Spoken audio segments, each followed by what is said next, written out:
All right. Hey guys, welcome to Hanging Out with Hamza. This is Hamza, and today I have a guest that I am super honored to have on here. She's a really close friend of mine, somebody that I love and adore so much. Her name is Ali. I actually met her pretty recently through a trip that we did together in Kenya. Ali is an OBGYN. She is also a TikTok celebrity with over 1.7 million TikTok followers, and she not only has that celeb lifestyle, but she's also a women's advocate. She's a health advocate, talks about reproductive health, education, and basically just empowering women through education on TikTok, which I think makes her even that much more special to me. You know, she has everything going for her, but she's always focused on helping people in every capacity, and she's always had her head on her shoulders, which has been something that I've loved so much about her. She's also a fellow FIGS ambassador and of proud Puerto Rican descent. And she's also been a recent South by Southwest speaker, which is why she's here in Austin right now. So I'm honored to have her on. Stay tuned for Ali. Hey y'all, this is Hamza, and I'm super happy we get to hang out for a little bit.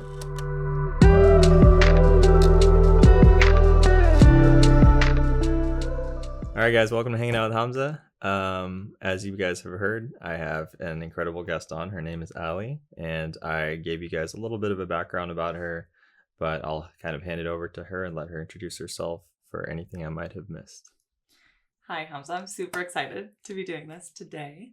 I'm Ali. I'm an OBGYN, and I'm very, very passionate about women's health, women empowerment, and women's education, just from my experience on the lack of information out there for women particularly. So that has been my passion project and what started this whole TikTok, Instagram, crazy social media journey. Right. Yeah, and I didn't want to make this just kind of focused around that. I think there's so much more to you. There's so many other beautiful qualities and traits you have that I adore as a friend, and that's what I want to kind of dive deeper into. And obviously, you know, this is a passion project podcast where we talk about passions and projects. Right.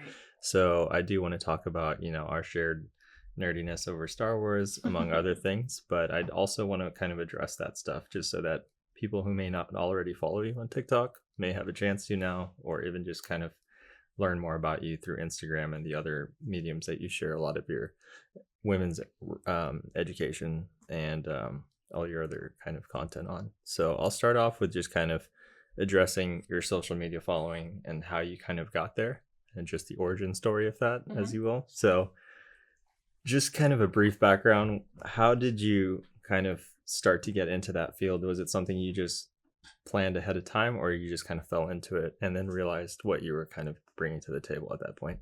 Yeah. I would say I've always really liked social media and Instagram particularly. I don't think I've told very many people this, and it just came to my mind, but in medical school, I actually had a YouTube channel, and it was more so sharing, like, that was around the time where YouTube was like, what's in my bag? Or like, what's like outfits and more like fashion and makeup related content. And I probably filmed 3 videos back then when I was in medical school. Nothing having to do with like healthcare or anything like that. And I actually I loved it, and it was so much fun, but I was so embarrassed by it that I ended up deleting the whole channel, which is crazy. So it's completely gone. There's no record of it. Do you have the old videos you recorded at least? Maybe on like my old, like my terabyte, like external hard drive. Yeah. That I could probably find, which would be really funny. So did you originally start with YouTube and then go into the social media aspect of it? Yeah, so I did that in medical school, and then when I got to residency, I mean, everyone already had Instagram at that point, right? Just like sharing vacation photos and stuff. Yeah.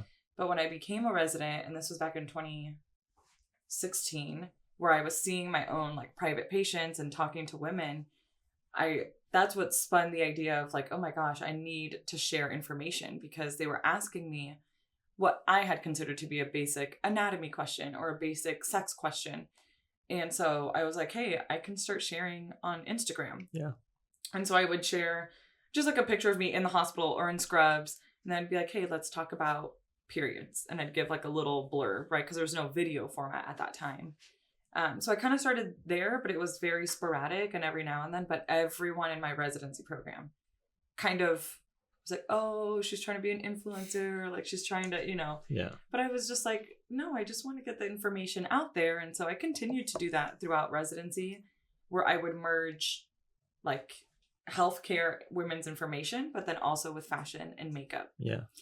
And then when the pandemic or when TikTok really blew up, that's when I was like, oh, what is this TikTok thing? Let me download it. So I started changing my like still posts with information, like written information, into video format. Okay. And I started posting those on TikTok and it really got some traction and people really enjoyed it. Yeah. So. I wanted to address that, like your friends making fun of you thing. I know a lot of people listening to this have probably dealt with that. And for people that are interested in getting into social media, there's always that like initial fear you have of like people making fun of you for putting yourself out there or sharing more of yourself and being more open. And I dealt with it personally, and there is always that kind of like, oh god, are they gonna like influencers in the wild me and stuff like that. Yeah. But I think you found a beautiful kind of like medium, or like a middle ground, where you were able to still be yourself but educate people in the way you wanted to. And you did even dancing at one point, right? That was like a big part of your initial I think career. that's how I kind of started on TikTok, because all like the dancing trends and stuff. And yeah, it was probably, I go back and I'm like, oh, that was so awkward and cringy, but do you have it any was so fun. Exactly. And do you have any advice for people who are initially kind of feeling that way, or anything that kind of helped you get over that hump of feeling fearful or nervous about that? Yeah, I think in the beginning you're really concerned about that, like what are people gonna say, or like, oh, this isn't quote unquote professional, right? Like in being a doctor and a physician. But at the end of the day, like I was getting so much joy out of doing these little TikTok dances, right? Because I genuinely liked to dance and I thought it was fun. Yeah. And so I was like, you know what, this actually brings me joy, so why not? And then you kind of get over it, and because deep down it's something that I liked to do, so why not share that with the world? Kind of like an ends justifies the means situation. But Right. Yeah. So yeah, I mean, outside of that, I think, the way your channel's grown and everything has naturally caused you to have such an influence on women themselves. And you've talked about how women have approached you and said that you've helped their vagina in public and stuff, which I think is amazing that you've had such a spread.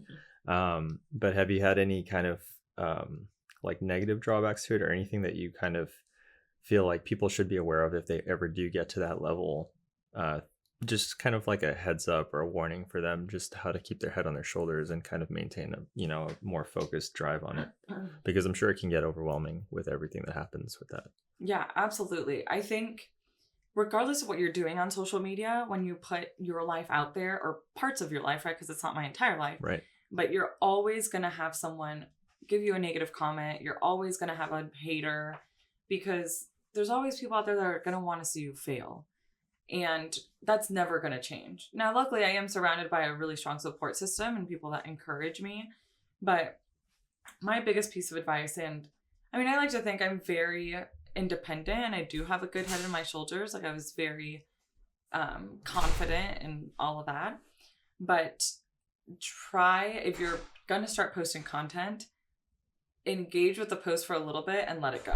Yeah. Because over time, the more comments, like people are going to start criticizing you, and it may not be the information you're presenting, but what you're wearing and what you look like. And I, early on, I would still, I'm like, oh, I got to respond to every comment. And then that's when I started seeing the mean comments come through, and it was really not good for my mental health, right? Because then you're like, maybe this person is right. Like maybe I should be, all this stuff. Yeah. So to save my mental health, I don't go back and read those comments, and I don't, because it's too dangerous and it's not worth it. Yeah. Like you did mention that during your speech that, you give yourself like a 5-minute focus time on it. And then after 5 minutes, you just put your phone down. And I think that's something that after you said that, I would like literally wrote that down in my notes, because I do have that problem sometimes where like I'll post something and then I'll keep going back to it all throughout the day. And it's fun because, you're interacting with people and you're having so much engagement. But yeah, I feel like when you get to this level, sometimes the comments can start to slowly dwindle into the negative realm, and that can affect your entire day or your entire week.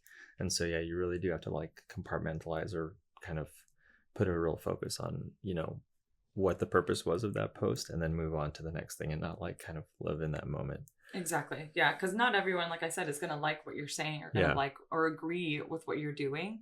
But at the end of the day, if you're putting genuine content out there that you're passionate about and you like it and you're proud of what you're doing, remind yourself of that, right? Right. Like, because we can't live our lives like people pleasing, because that's never going to be, we're never going to be able to attain that. Right. So that's kind of what has worked for me.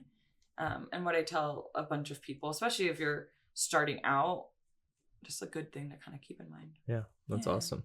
Well, I kind of wanted to dive into like the selfish part of how we met. We did a Kenya trip together through a FIG service mission trip. There was a bunch of healthcare providers. So it was me, Ali, Erica, Bree, and Julian. And out of that entire group, I felt like I really drew to Ali. Just naturally, we were just close the entire time. And I think it's just because we were kindred spirits, we really connected on a lot of fronts, including just being nerdy Star Wars fans. And that's the moment when I really like appreciated who she was, not only as a professional and what she was able to do during that trip. I mean, she gave birth to kids with very minimum supplies, and it was, I didn't get to see it, but I like heard about it and I saw like a couple of pictures and snippets. Yeah. And my love and respect for her like was through the roof. And even just that entire time, like her warmness with me and just the comfort I felt around her is not something you feel so naturally with someone unless you know them for a long amount of time. But I just like almost instantly felt it with her.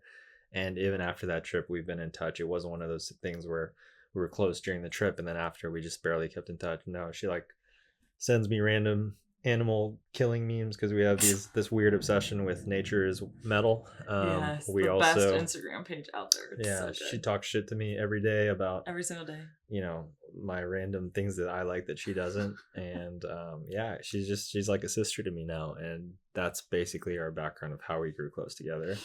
And you know, the warmness I talk about as a male, like I can easily see why women would be so comfortable around her as an OBGYN, because she just has this aura of kindness with her, and it's so easily felt. And even through TikTok and everything, I think her fame and her fortune from all of it is so well deserved, and I'm so happy for her because she's gotten to this level just through being her genuine self, and she's maintained it this entire time. So yeah, just a little bit of me fangirling about her. Thank you.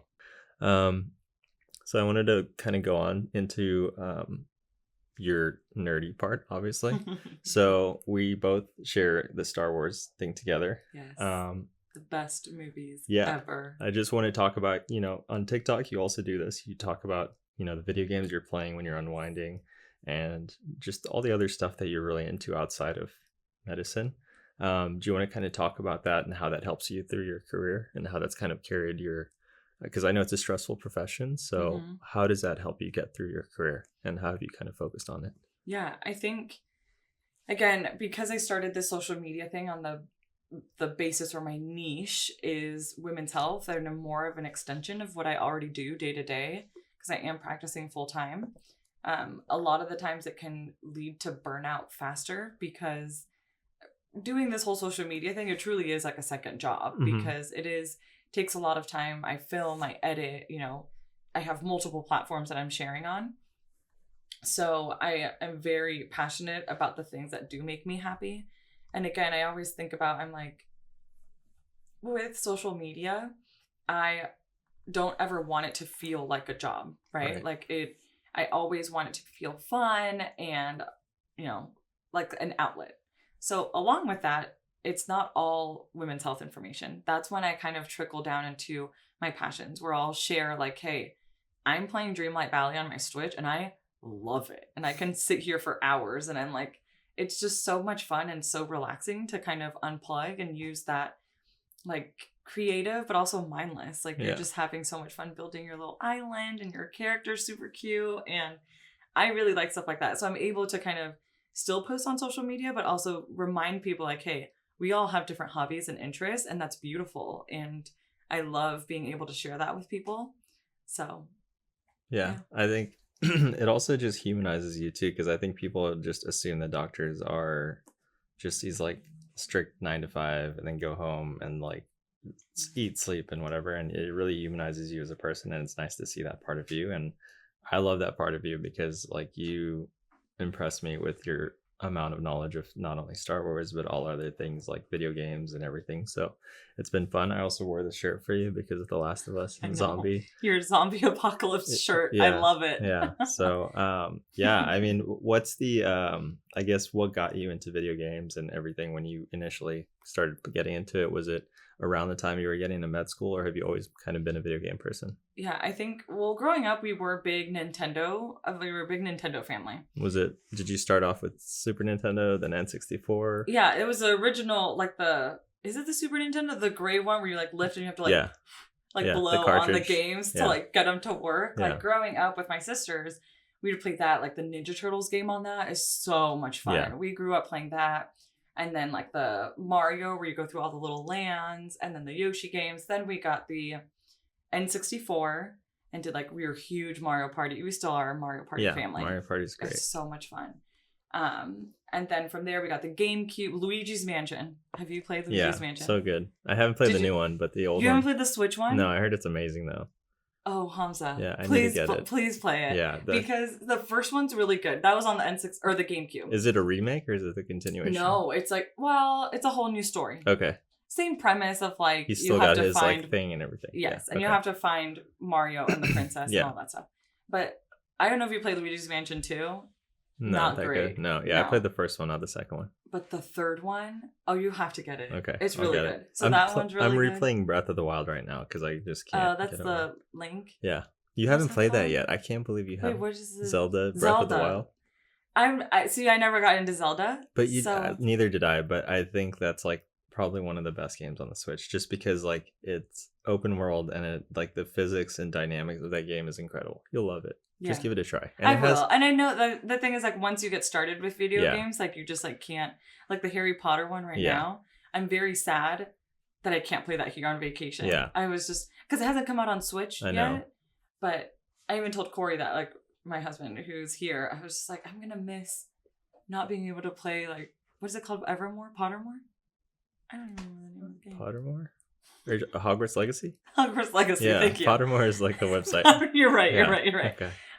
So I just, when you start playing a video game initially, that's all you can think about and all you want to do. Yeah. Well, that's my favorite part of you is there's very few people I know that are obsessive over things like that are nerdy. And it's nice to connect on that front because every now and then I'll watch your stories and you're just lying on the couch playing your was it Stardew Valley? Or no, sorry, I don't play Stardew Valley. I know what Stardew Valley is. Corey wants me to play, but it's Dreamlight Valley. Okay, it's Disneyland. It's not the same. Okay, it's like Animal Crossing but cuter. Okay, and more tasks. So you can do that in Breath of the Wild too. You can harvest and you can grab crops. So it's WoW. Yeah. No, I really like WoW. Yeah. Okay, you'll like Breath of the Wild. When you start it, I want you to let me know when you get into it. Okay. And get obsessed with it. Okay. But going from that, you mentioned that special person, Corey, and I also wanted to address your other special person, Erica, who are here right now. They were both here during the South by trip, and I got to meet them for the first time. I heard a lot about Corey when I was in Africa, and I heard what an amazing husband he is, what a great guy he is, and it was validated when I met him. And I think just being in your profession, being a strong, intelligent, independent woman, you have to have a certain type of guy that can support that. And that guy has to be equally as confident. And we talk about I talk about masculinity a lot. And I think the definition of masculinity is a guy that can be there to support his woman and not feel emasculated by her, no matter how successful or independent she is. And I think as you get into this career, that's harder to find that type of guy because a lot of guys tend to feel, insecure or whatnot. But Corey is not only great in his field, but he's able to support you in yours and be there for you when you need him. Mm-hmm. And I saw a lot of that when you were here, when you were doing your speech on the stage. He was just constantly there to lift you up and support you, even when you were grumpy and hangry and whatnot. Never grumpy or hangry. Yeah, of course not. That was not. Those are things I would not consider myself ever. Okay. Yeah. So just never experienced those emotions. Can't relate. Hypothetically, that that was from an outside perspective, but yeah, he's an amazing person. And Erica, who's your sister, your manager, your lawyer, she has all these hats on her for you as a support role system. And I found out just how loving she is to you. And I think that relationship itself is so beautiful. And, you know, I envy that, because I think that's like such a rarity to have, like, in a sibling, especially when you get into a profession. And with what you do with TikTok, it's so cool to see you be able to work with your sister and do a lot of these events and have her be able to support you and carry you, and also just like have your back the entire time. And yeah, I wanted to bring up like one of the stories, but I don't know if that's like a good one to bring, the photo one. Oh my God. Because the photo one, or my application photo. Yeah, so if you want to talk about it, I think that's one of the best stories I heard this entire time, and I think people in med school or whatnot will get a kick out of this. So yes. So I was a third year medical student, and so in third year of medicine, like the first 2 years are study years, so you're like doing lectures, but the last 2 years you're doing rotations. And so I was a third year medical student, and it was a fourth year. It was the beginning of my fourth year. And I was just about to start my residency applications. So I had decided to do a rotation at Brooklyn Medical Center in New York, where my sister used to live in New York at that time. So I'm doing my rotation there, and it's the night before the residency application, like system, right, online opens up. And I'm like trying to pick like, oh, what programs I'm applying to, all this stuff. And then I see at the very bottom, and it's like 9-10 p.m. It's late. And I'm in my sister's apartment, and it says like, you need a upload photo. Like, you can't submit your application unless you have a photo, like a professional one, right? And so I was like, oh my gosh. So I get my sister, and I'm like, Erica, I don't have a photo. Like, what are we going to do? And so again, this was like 2015. And so she's like, we can do it. We can do it here. And she lives in like a little studio apartment. So it's just typical New York apartment. Correct. Like the kitchen, bathroom, Everything's living. one room. Everything is like a hallway. Yeah. And so we have our little like point and shoot Sony or whatever it was, like camera, Canon. Yeah. And we're in her kitchen and setting up. She's got like a light on one hand and the camera. I'm in my like white coat, like squatting so we could get like a white background, and she takes this picture, and it's just like, it ends up being okay. We take multiple of them, right? I look professional. Yeah. There's like a yellowish hue to the picture because of like the terrible lighting. And so I'm like, whatever, it uploaded. I submitted my application. I was like, we're good to go. My sister's also now a photographer. Like, this is great. And so anyway, I go on my life, all this stuff. So then the residency application, you start to get called in for interviews and all this stuff. So the way it works is once you get an interview offer, they then email everyone like, hey, this is like the tentative schedule, breakfast, check-in. And then at the bottom of the email, they put all of the applicants, right? So then you're scrolling down to see what other applicants are there. And it's just like, it'll be like Jonathan Smith, University of Alabama. And then like the next, and it's like his picture. And then the next person's picture, and it's like saying their name, where they go to school. And then you like keep scrolling down in this like document. And then all of a sudden it's just this like huge blown up picture of me where you're like scrolling, and it's like you can see my eye, and then like slowly scroll down my face. And then you have to like do the sidebar motion on the computer to get to like Alexandra Rodriguez. And it's still like, now we're on my nose part of the picture. Like the picture was absolutely huge. When she told us this story in the restaurant, I don't think I've like cried in a restaurant in a long time. Like probably getting dumped or something last time, but I was crying so hard. And just the thought of like getting that email and having to scroll through an entire face of Allie's was just like the best thing. How embarrassing. And I was like, I forwarded the email to my sister. I was like, look at my picture. It's huge. No, but then it gets better. Then you go to your interviews. So I go to my interview, right? And you're like sitting in like this, the attending's like office. And they have this file of everyone's like application. So then they like bring out my file, and it's just one page of my picture. It's like the opening thing. And then they're just like, oh, flip the page. And it's just like a picture of my face just like this. So that's a secret, guys. That's how you get into med school. You just make an obscenely large photo of yourself, and they won't even look at your credentials because they'll be too distracted by why the fuck did this girl put an entire photo of her face. But It was absolutely terrible. Oh my gosh. But outside of that, her sister is amazing, and this is what she'll do for you. Photography is not her strong suit. We have now learned that it is not. If you ever want to know how good she is at photography, go back to Ali's post about sights and sounds in Africa. When we were in Africa, Erica, being the incredible manager of Ali, has to sometimes take over her role when she's unable to do something. And in this case, Ali gave her the power to post while we were in Africa because never again. Lesson learned. Wi-Fi was very limited, so Erica decided to post a sights and sounds of Africa, and one of them just includes a giant picture of a picture of a chicken running around. Of a rooster. That's not even. Here's the thing: if you go to my page, right, it's all like, like vaginal discharge, and it's all very organized on like a clickable post, and it's cute.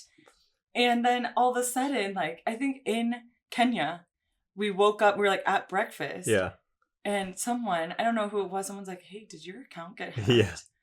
And I was like, oh my Instagram, because internet again. So yeah. then I'm like, then we have to go to like a certain spot to like log on to the Wi-Fi. Our Wi-Fi like resets every day. We don't have like a code. We have to like go ask the front desk. So it's like a whole process to even just get on the internet. And then, so basically Erica was, but that's like in trend now to just photo dump and stuff. Right. So I think random animals, sights and sounds of Africa. Yeah. So props to Erica for jumping on that trend before it even started. Yeah. So while we're in Africa, this came up and everybody basically got on their phone and pulled up Ali's post, and we were just cracking up because like we didn't know Erica, but we loved her instantly from there because we just I felt this like amazing humor from Erica just from that post by itself. And she had this little emoji. She's not a big emoji person. No, she hates emojis because she doesn't like technology, so she can't figure out how to use emojis properly. So then it was just like the little stars and it's like sights and sounds of Africa and like a little, I don't even know what else she used, like another little star. Yeah. And it was just, and then like the cropping of the rooster, it's like decapitated. All you see is like its body and like its legs. It's not even like I kept it up on my feed so you can scroll back. I think it's going to be your most popular post in the next 2 or 3 years. Oh my gosh, it was so funny. Yeah. But on the subject of my sister, like she truly is incredible. She is. And helps me in all aspects of life, but has truly, and I don't even know if it just like happened organically or what, but whenever social media like started becoming something and I started getting more of a following, she just kind of, I didn't even have to ask her. She just took the role on. She just took the role on, which was really cool. And Erica is a lawyer, so I think this is also something I think people who are listening to this, if you ever do get to the space of getting as many followers as Ali, it's important to really read all the contracts and things you get from other companies offering you chances to work with them. I think that's something I've not done as well, and I've learned a lot from Erica in that regard too, is like you really have to read the fine print on these contracts, and you have to really understand that a lot of this stuff can be renegotiated. And I think unfortunately being ambassadors, and also on top of that being influencers in healthcare, we're so used to just being in healthcare that this is such a new realm to us when it comes to business and reading contracts and whatnot. So companies easily take advantage of that. And absolutely, you've really kind of struck a gold mine with Erica to be able to understand that realm of it and take advantage of it and really do well in it. And I think that's something that would be worth addressing to people. Like if there's any example or anything you want to mention to them in that realm. I think, again, when we were starting off, since this is all new to me and my sister, we didn't really know, like, you get an offer, like, oh, for one TikTok, we'll offer you this. And then I was like, wow, that sounds great. But then once we started talking to more people, or even just like learning on YouTube, like how to navigate this new career or this new path, keep in mind that especially if you are like in healthcare, as I know a lot of my followers are like FIGs, right? Ambassadors and stuff like that. We are professionals in our field and we went to school for many, many years. So we do have the credentials and the credibility. Yeah. Right? It's not like we have like, I don't know, like a Joe Schmo down the street who like doesn't know anything about toothpaste or Right. dentistry is telling you, use this toothpaste or charcoal or whatever you guys do now. Yeah. Thanks. We use the diamonds now. And Oh my God. Yeah. Anyway, so I'm just saying, like, there's value to that, right? You have your expertise and your experience, and that's worth a lot. yeah.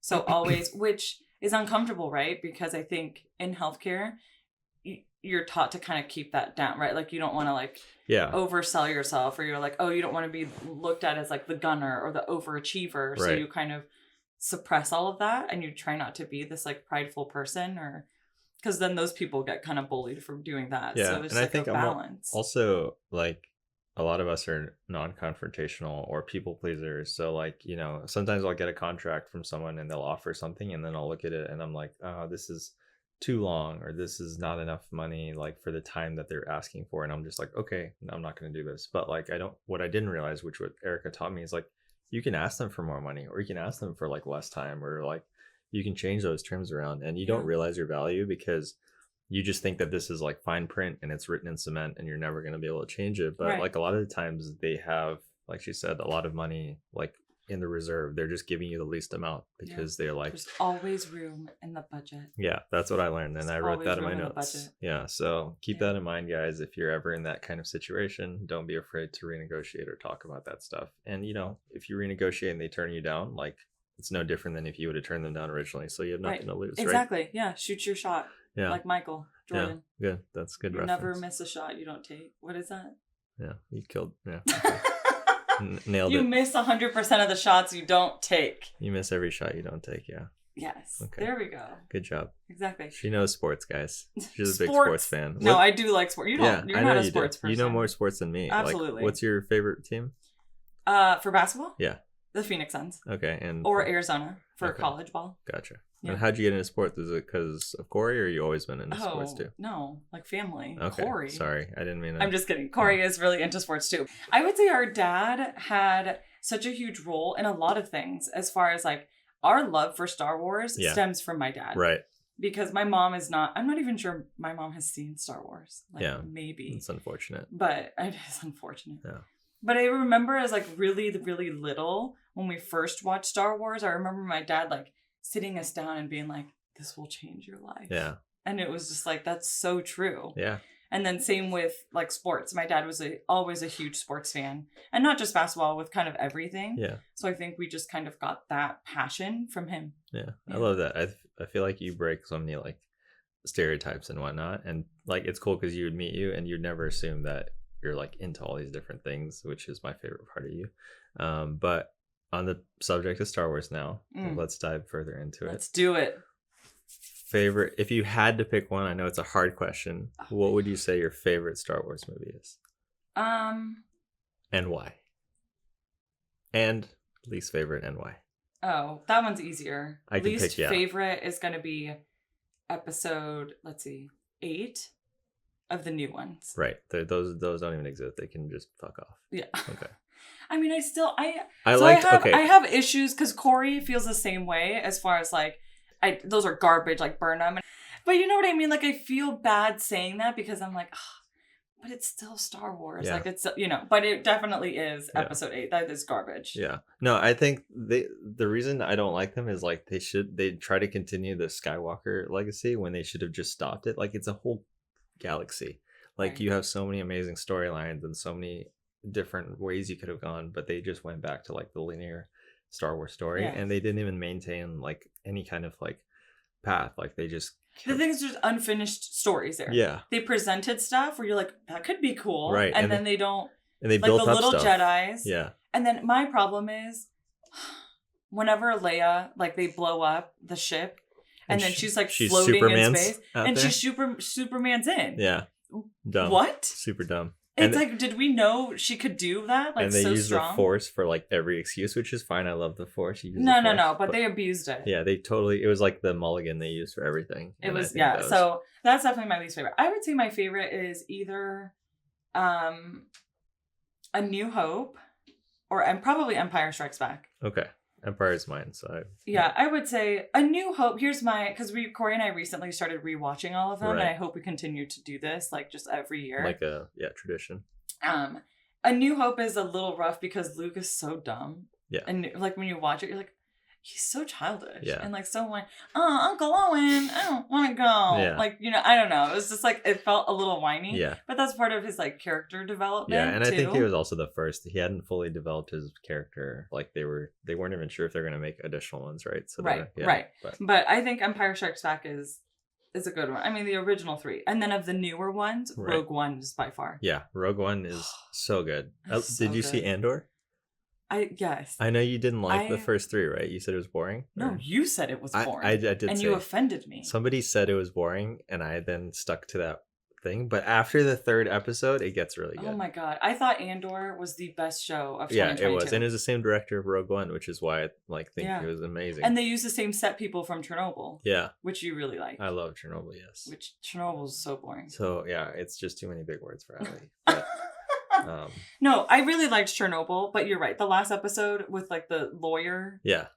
Well, I mean, there's just no action there. You're just, some man is like pacing. They're and, like, explaining how. Oh my god, radiation. And you're just. They're and I was explaining just like, how a nuclear reaction works. Like, that's the most fascinating thing. They like dumbed it down for us to it was not understand. dumb enough for me. I mean, it's There's like certain areas in my brain where when I choose to not be interested in it, we can't open that again. Yeah, Physics, Dua Lipa, garbage. Guys, let's just get this off. My ex-girlfriend and really somebody that's close to me, Dua Lipa. Oh my gosh, I was like, wait, there's a tie here with your ex and Dua. No, I mean, this is ridiculous. Cancel. We're done. There's recording. a direct tie, but it's just really unfortunate that Ali, as much as I love her, just did not appreciate that relationship, and that's why we had to unfortunately cut ties. Because I love Ali so much, I decided to end that. So ridiculous. It's something that we have to just move on from. Yeah. But here's something I do like to share of how my brain works. And I remember this when I was like in 2nd grade. Okay. And I've always really liked math Mm-hmm. and multiplying, all that stuff. And then we get to fractions and percentages. And I remember being this like little 2nd grader watching my teacher, and I was like, I don't like this. So you just shut off. So I shut off. Oh, wow. And I said, I don't want to learn fractions and I don't want to learn percentiles. I was like, this is silly. So do you still not know it right now? What? Like, do you still not understand how that works? I do, but I'm not great at it. Okay. Like whenever it's like tipping and stuff, I'm really bad at it because I just Did you do that with spelling too? Because I know this weekend I found out that Ali's spelling skills are. I would like to be a better speller. Yeah. But I think that's my ESL. Is speller not a word? Speller. Oh my god. Is a Okay, word. no, my sister's looking at me like she's so disappointed. Your sister is such a like manager and agent. It's awesome. Like I feel like I'm in a studio and I keep looking at her to make sure like the I know I'm like, question's was okay. what I'm saying is it pre-approved? Like, is it legally? Am I safe? Yeah.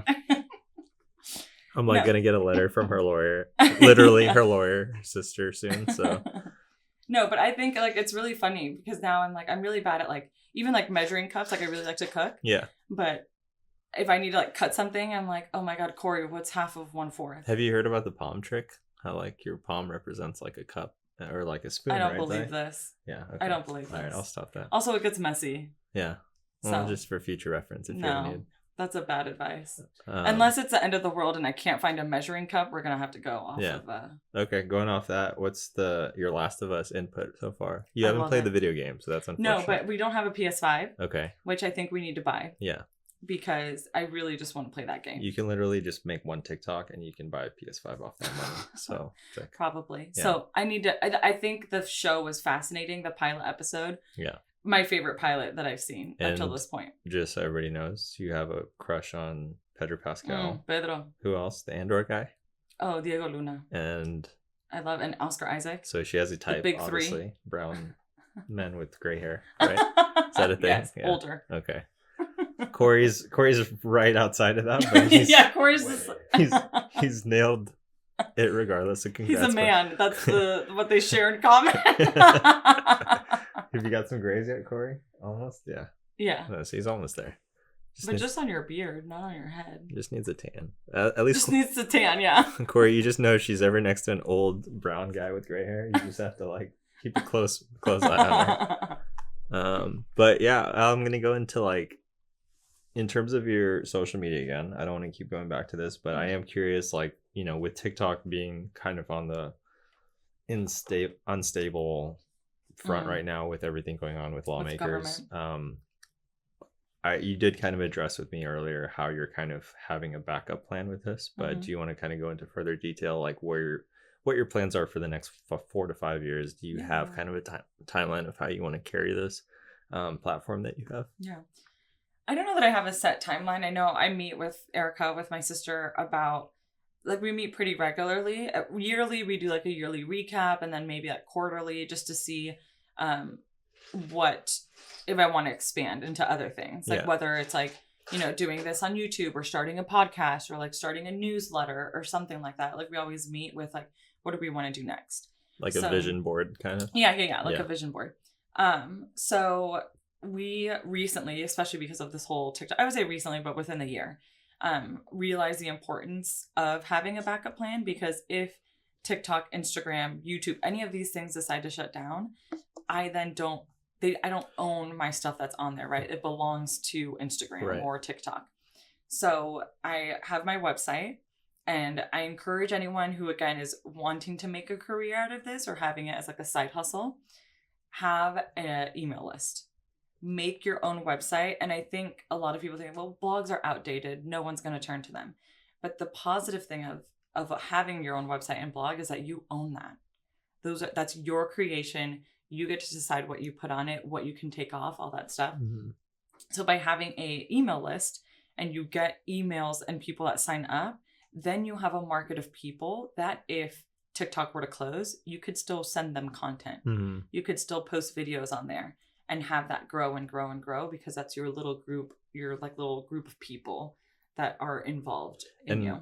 Just to kind of dive deeper, because I didn't know what the email list entailed. Like, that was the first time I've heard about it. I actually do have email lists, like from Young Pueblo and all these like other poets and whatever on Instagram, and it makes sense why they do that now. And for me, it was like I subscribe to it because I like getting those weekly emails. So with your weekly emails, is it weekly or bi-weekly? Right now we're doing bi-weekly. Okay. And you send out information, I'm assuming, about women's reproductive systems, and and it's kind of a hodgepodge of stuff, because some weeks I'll focus on like I think one that's coming out soon is how to find an OBGYN, or how to find a provider that's best for you, as far as like, is it going to be a midwife, an OBGYN, or a family physician that's going to care for you during pregnancy? So stay on the lookout. That one's coming up. Okay. But then the next week it may be like, these are my favorite makeup products of the month. Okay. Just because I am still passionate about like fashion and all that stuff. So I'm able to kind of do a little bit of both, like lifestyle and also educational content. Right. And right now, we do those bi-weekly. And I'm having a lot of fun with it. Yeah. Yeah. And in terms of like, I guess, when you do send these out, do you write these yourself? Like, how do you collect this information, and do you kind of gauge what audience you're interested in and then create these emails based off of that? Or do you just try to like create some variety in it? Yeah. Based off that? So recently we started working with another company to help us, because it becomes overwhelming, right? Like, I'm still posting on TikTok and Instagram and all that stuff. Yeah. So with this company, I sit with her monthly, and she'll give me like ideas herself, or like, she's also a woman. So she's like, hey, I've been curious about like, what's a normal discharge, or what's a normal period? So then she sends me the questions, and I'll answer for her, or give her like bullet points. And then she translate that into the newsletter. Okay. And she picks the photos that go on there, and like makes it all clickable and all of that stuff. While I do like learning the creative side of like how to build my website, because I did build it myself, it's also very time consuming. Yeah, I'm sure. And so I don't have the time to do that. So having Maddie handle that for us has been really cool and really helpful. Yeah. She's great. And on that subject, with everything you do, like, you do so much, and even with Erica's help, I still feel like you have a lot on your plate. You're an OBGYN, you're a doctor, you are posting stuff constantly. How have you found your time to be able to balance everything on top of having a personal life with playing video games and whatnot? Have you kind of created a routine, or do you just like, are you still figuring that out right now? I would like to think I've created a routine, but I'm 100% still figuring it out. Really?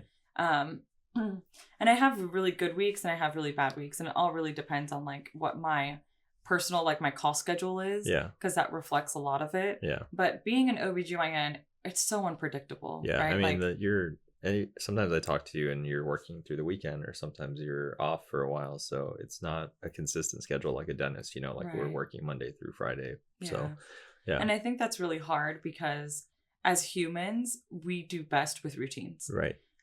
So on the weeks where I'm like 2 weeks ago, I was on call, and we do 24-hour calls. So I was on for 24 on a Tuesday, Friday, and Sunday, all in the same week. And that destroyed me. Wow. Like, I was extremely exhausted. I did have plans to whether shoot content, have meetings with people, meet with Erica. It all went down the drain, because when you're running on such little sleep, like, it's really hard to balance that. So I'm still trying to figure out what works best. Yeah. But I constantly have to remind myself, and I'm thankful for Corey and Erica and my parents that like remind me of like, just take it one step at a time, like slow down. Yeah. It is okay if you're not posting all the time. Like, it is okay if not everything is perfect. Yeah. You need to rest. Yeah. I mean, people listening to this definitely need to take that advice from you out of all people. And I'm like a big advocate, obviously, for mental health and whatnot. And I think you being able to talk about this stuff, despite like all your success, to be able to say like when to put your phone down is so important, because we live in like a culture of like a grind culture or a hustle culture. And it's sad, because I think, you know, people who probably watch your stuff probably look like, wow, she has so much going on in her life, she's so successful, she's killing it on here and there, but like they don't realize like it does take a toll mentally on you. And absolutely, as beautiful of a person as you are, like it does beat you down to a certain level, like and you know, it can affect your mood and whatnot. So like, if you don't mind just going further into that and how you've worked, like how your mental health has been able to cope through this, and like, do you see a therapist to kind of help with it? Do you have any ways to cope with like when you do get overwhelmed and whatnot? How that can help people? And I think again, it like comes in waves sometimes, because depending on like what my schedule was this week, so like I could be doing really well, and then like I have a really hard call shift where like I don't get to sleep for 24 hours. And then that, like, when you're running on such poor sleep, like you become so negative.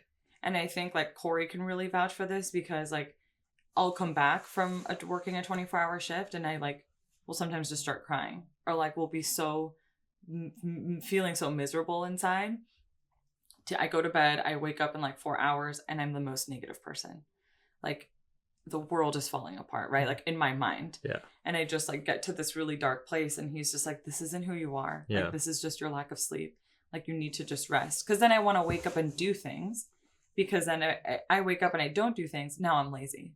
Now I'm like, so it's this like really bad cycle.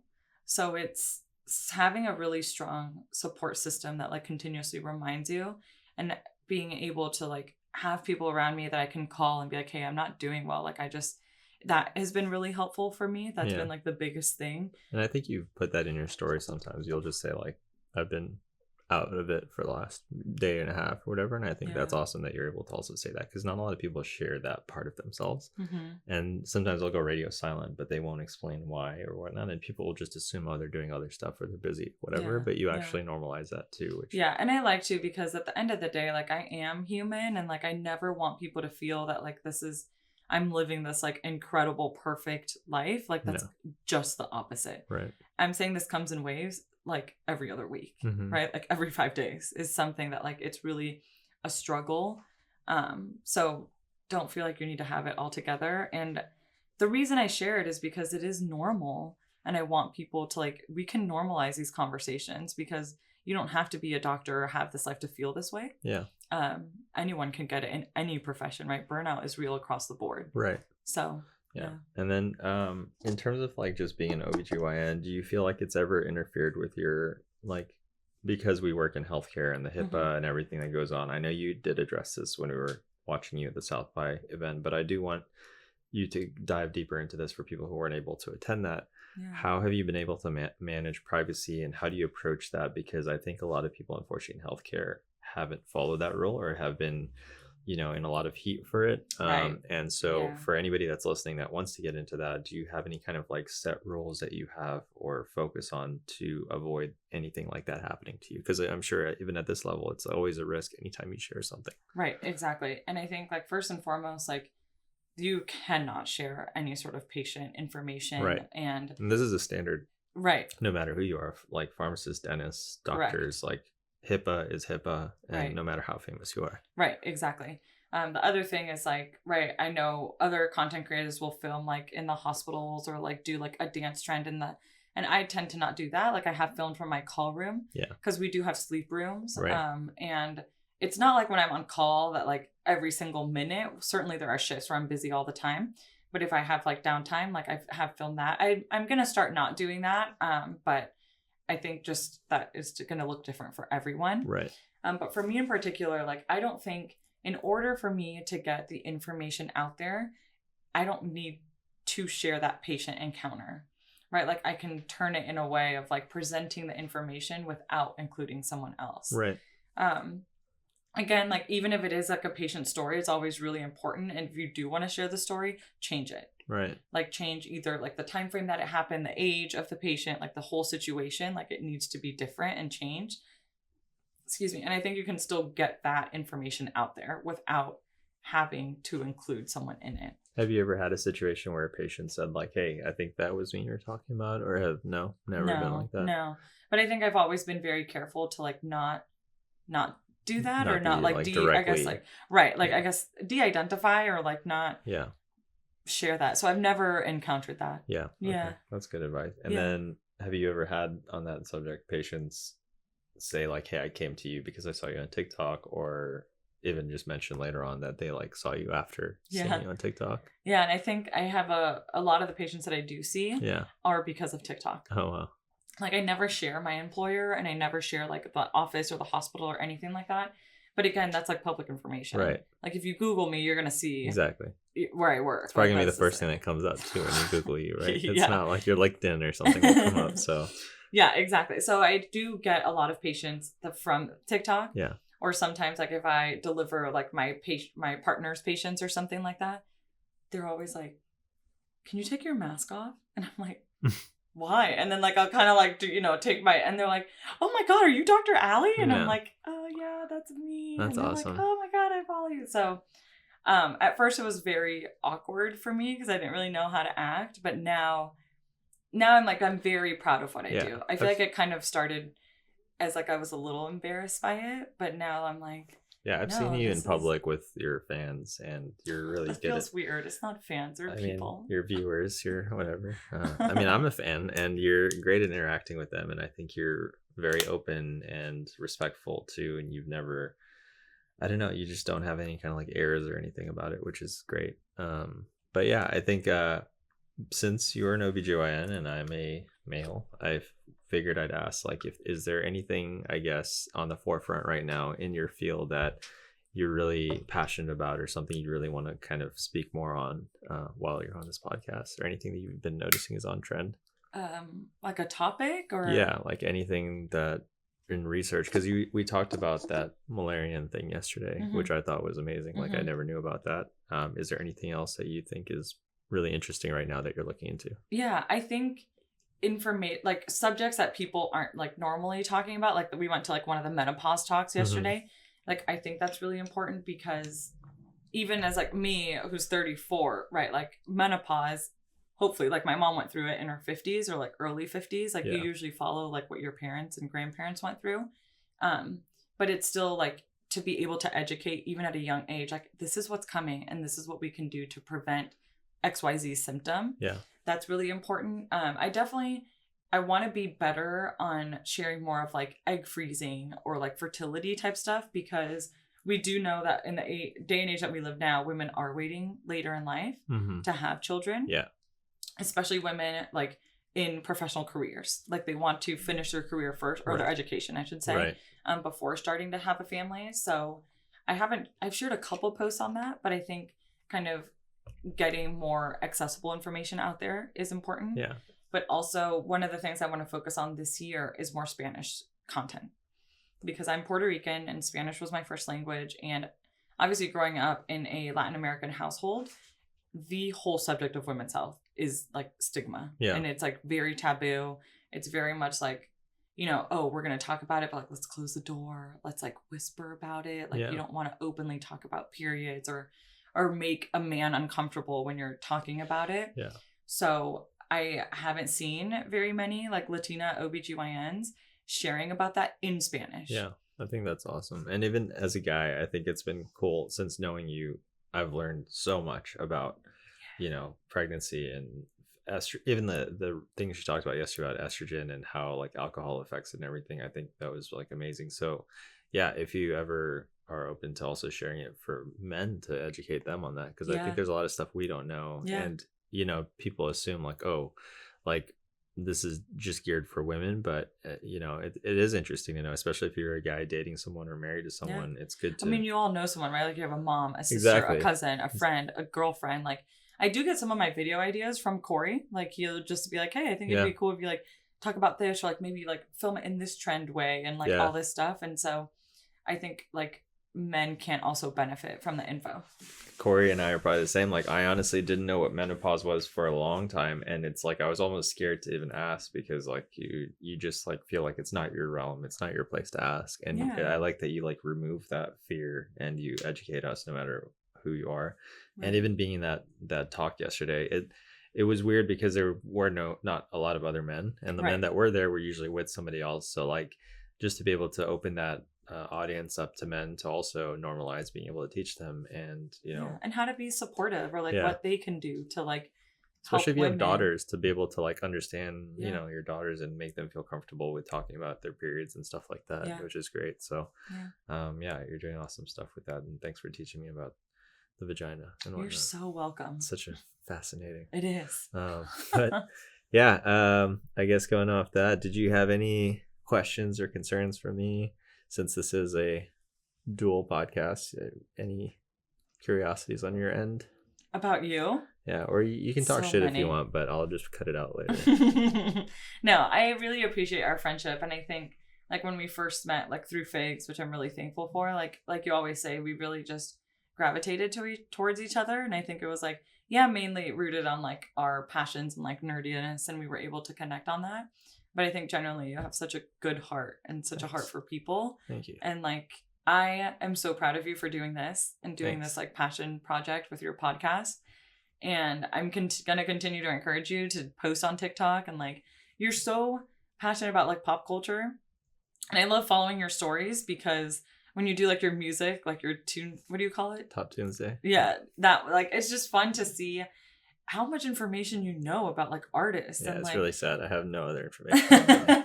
No, but it's really cool. You're like, oh, Drake made this song, but like he spun it from like whatever 1960 whatever jazz player, and I'm just like, that's real. I think those are like really cool facts and information. Thank you. And you can see how much time you put into it and how much passion you have behind it, which I think is really cool. Like I love seeing what people are passionate about. Like I don't care about I care about your career, but I'm like, I want to genuinely know like what excites you. Yeah. And so I think it's really cool what you're doing. So I encourage you to keep posting that. Thank you. Because it's fun. I will. Yeah. And I mean, that's why I did this podcast. I think like the way I connected to you was like when you talked about your passions. Like I said, when I do these podcasts and people talk about them, their faces literally like light up, and you learn so much more from people when they're passionate about something, because they're like, they get into the nitpicky details about it, and they want to tell you like how they like their perspective on it and stuff. And I think you learn more about that subject because you're so much more connected to it. And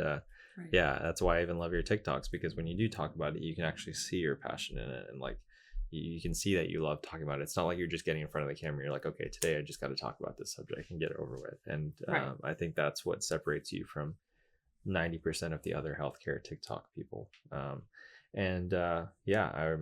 super excited to see where you're going to go in the next couple of years. You're going to it'll be fun. There's good things coming. Yeah. The future's scary. Change is scary and uncomfortable, but I think that's where people learn and grow. Yeah. And it's like in the times of like the moments of like either failures or being uncomfortable. Yeah. I prefer to talk to someone about that, because I can learn from that as opposed to like all these like success and like accomplishments and all that kind of stuff. Yeah. And you seem like the type of person who takes blows really well. Like you're able to grow from them. And I forgot to mention one of your passions, which I learned so much about through you and Zai, because you guys are both really into this weird culture. But wait, what? Purses.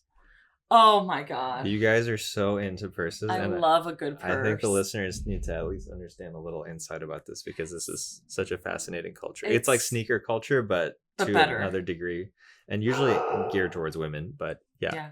Can you tell me a little bit about your favorite and also why? Oh my gosh. So I love bags, and I love luxury bags. Yeah. Which I don't even know like why I'm so passionate about it. Like I what just think is there they're something so that got you to beautiful. it? Like did you buy one and then you just like Probably my mom. yeah. And not that like she was like we grew up and she's like buying all these nice bags, but my mom really likes to shop and it's always really fun. So I remember even being really little, like we'd go into these stores and she wasn't buying anything, but like just see like the bags up there on display. Like Yeah, it it's was like just art. like it truly is art. Some Yeah. of it is an art form to learn. And I'll watch the videos on how like They developed Dior, them. yes, Dior is my favorite brand. Okay. And so I'm like subscribed to their YouTube channels. Like I'll watch like how they like with like the needle and thread make some of like their book totes, or how they like get the leather and put like the metal pieces to it. Like it really is a form of art, and it's really relaxing for me to like watch and learn. And it makes me appreciate these bags more when I actually spend my money on them. Right. Like the craftsmanship behind it. Yeah, and they're just so beautiful. It Yeah. like sparks me so much joy. Yeah. Again, I tell everyone, I'm like, because I share that on like TikTok Yeah. and like I make reels about like my designer bags, and I don't make it in the sense of like flexing. yeah, like oh look at this flashy bag. I'm like it generally makes me so happy. Right. That's how I feel about like sneakers and Tesla. It's like it sucks because it's also in a culture that's a lot of build on flexing it and showing it off, but there is so much beauty behind the craftsmanship of it. Right. And sometimes you just like you can distinguish who's doing what, and I think in your case you can easily see that you're doing it based on like your personal passion for it. Yeah. And you taught me about Birkins, which I like didn't know about, and Which is unbelievable Yeah. that you don't know what a I know, Birkin it's is. really It was embarrassing. kind of embarrassing. I and know, sad. but you know I'll just get over that. But tell me about the Birkin situation. Yeah. And like So I don't have a Birkin, and it's That's so Hermes is the embarrassing. brand, Yeah. right? And it's like the most expensive types of bags. right.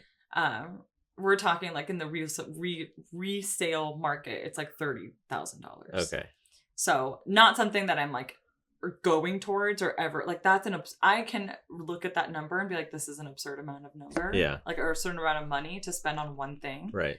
Um, But the culture behind it is amazing. Like it's just such an Yeah. interesting thing that like it's hard to get, and you can't just go and get it. yeah, you right? can't just walk into a store and ask to see a bag. Yeah. Don't be ridiculous. Which is wild to me. Like, you know, it's like, and like, how can you attain one? Do you have to be of a certain like yeah, like you background? have to have spent X amount of money. Again, I've never purchased anything from her, so I can't. But like my understanding from YouTube and stuff, you have to buy certain items and like accrue like, oh, this person has spent like a level? $10,000 on our store, Okay. and then they kind of then your SA, your sales associate, can present to you a bag. Mm-hmm. So it's like kind of a different little like community and culture and all this stuff. So You have to get to round 3. Like, You want me to tell them that story? you can't.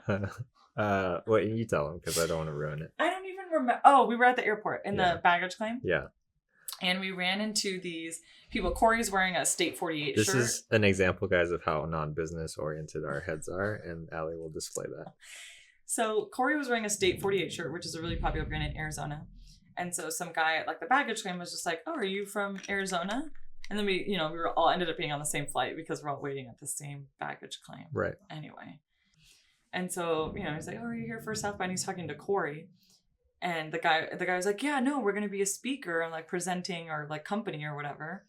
It's like Popolo is like the name of their company. Mm-hmm. And what is like a buy? Oh, I remember. So he was explaining to us, they're like, "Yeah, no, I run this company that like pins podcasts against each other to like gamifies it. Yeah, like gamifies it. Yeah, that's what he kept saying. I'm like, "Oh, cool." Like I'm like, And then he's like, "Yeah, no, so we do one round and then it goes to the next one." He's like, "I'm really hoping we make it to round 3 so that we go." So in my mind, when he's saying this, I'm like, yeah, like March Madness. I'm like, okay, you have like, you first start, then you go to like the Sweet 16. I'm like, they're probably in the Elite 8 because it's like round 3. Like, Yeah. Here we go. So then we all leave, right? And then I bring this up to Corey and Eric. I'm like, interesting concept of like doing like a March Madness bracket like podcast. And they were like, "What are you talking about?" And I was like, "No, that guy's like concept. I hope he makes it to round 3 when he like presents it to people." Yeah, and then we just kept bringing up this round 3 joke the rest of the weekend. I because still of don't that. know what that means. We can go into it later, but yeah, basically, it's Again, not my what you brain- thought it was. So It's clearly you guys were laughing at me. yeah, So I was like, "Oh, I guess I'm wrong yeah. on that front."